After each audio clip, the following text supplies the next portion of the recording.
Stu Gavin, a teammate of Börje's. And while I speak of my one experience of playing against Börje Salming, you had what, Stu, over 5 years day to day with the man? Yeah, I broke into the Leafs in 1980 with Börje, and just Kipper, listening to your first time playing against BJ, but as someone that's passionate about hockey, let alone playing the game, but also just love watching the game. As a younger boy and man, I would watch Börje and the Leafs play, and marvel at his skill. But when I turned pro, and my experience was it was more of a veteran team. There's a few young guys, and usually the veterans would, go out after the games. But Börje was always one guy as a veteran, and he was married and family, but would always include the younger guys and really made you feel welcome and just a really fun guy to go around and cared about all his teammates. And as intimidating as it is to step into the NHL as a 20-year-old and all the first being your rookie year, I mean, he was one of the vets that really eased that transition and, quite frankly, made you feel that you should be there and welcomed you. And very, very sad day in the hockey world with the news of Börje's passing.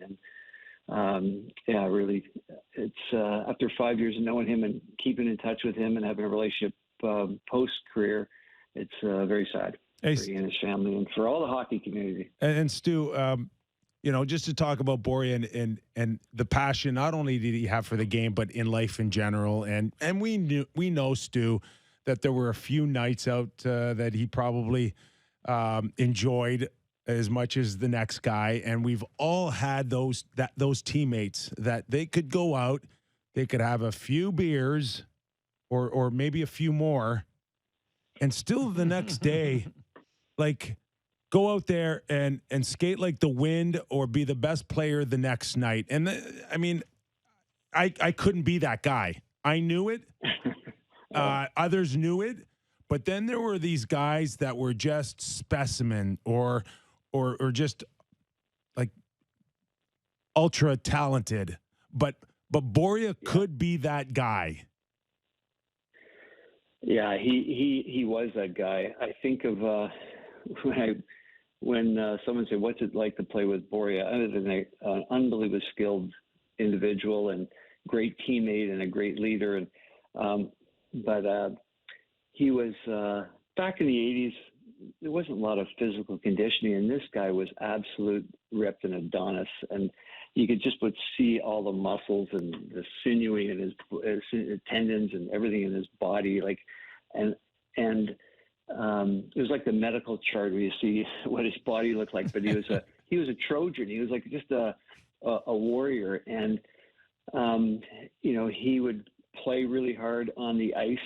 Back in those days, it was they would call the Swedish players some foul names and not think that they would stand up for themselves and push back or fight back. And while he didn't fight, he used his body as a battering ram and competed every night, and guys would throw everything at him, but he would give it right back. But he played hard on the ice and competed hard, and we had a lot of fun away from the rink. And he and others, but Börje was very good at maybe paying the price a little bit on the road or at night, but he would be the guy, even the morning skate. I can remember him coming in maybe where some guys wouldn't be there. He'd say, "I cough a bit, sore throat."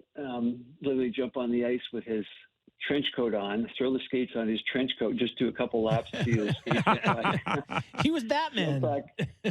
Jump off the ice and go and have a good nap in the afternoon, and then come back out and be first star that night and just dominate. So, he lived life large, but he would had a lot of fun, included his teammates, and but then competed. There was no excuses in his game. He didn't. If he was feeling a little off, even if he was sick or was feeling a little under the weather, whether it be self-induced or otherwise, he would be competing.